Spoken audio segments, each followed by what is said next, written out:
September 13 pala. Ha? 13. Ano? Naglalakad na? Papakala na kay Lord. September 13 pala ngayon pala. Ang oras, 1:12. Tama. 12:56. Anong pinagkaiba? Kaya mo na yapak, no? Kaya mo na yapak, no? Yapak yung may sugat, no?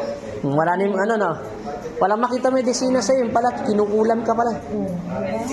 Kinukulam mo ng babae mo. Ha? Kailang na yung tangat niya. Hindi pa, talagang hindi niya maangat yan. Tingnan mo, naglalakad na mag-isa, oh. Kanina, naka-wheelchair lang. Sa Kalamba. Ha? Sa Kalamba ko pa si Ruto yan. Saan ba kayo sa Kalamba? Sa ano po, sa Sirang Lupa. Sirang lupa? Ngayon, pinangarap na lupa na ngayon yun. Ano pinagkaiba? Sargento Pogi. September 13 pala ngayon. Ibalik mo siya para ma-alignment. Hindi mo na namin siya alamin kasi kararating nyo lang galing hospital, no? Opo. Ilan days siya bago kalalabas pa ng hospital? Lumabas kami, Tuesday. 3 araw pa lang? 3 araw. Ay, hindi pa siya pwedeng alamin kasi tad-tad pa ng mga gamang katawan yan. Okay, papuin mo muna siya. Okay na yan, nakakalakad din siya. Maganda ba hindi?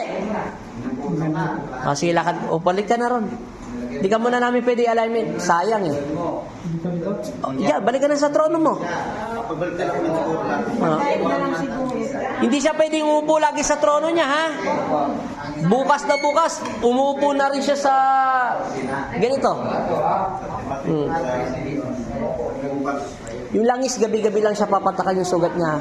Hindi lang sugat, hanggang dito. Sige po. Paalam ko na, kuya. Nagbago mukha niya. No? Namula yung labi niya kanina, namumutla eh. Bawal na mababae, ha? Sweet is the lovers, bababaero. Kita mo, nabisto ka ni Papa Jesus. Bye. Salamat eh. Ito, ano mo siya?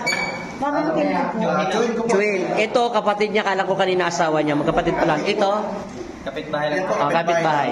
Sigurado ka? Natutok-tok mo yung paa mo, di ba? Okay, bye-bye. Mag-share ka. Salamat. Bye-bye. Saan ulit kayo? Ako po, Kulilan. Hindi, ito? Sa Kalamba po. Sinundo pa pala sa Kalamba. Bye-bye. Bye-bye na.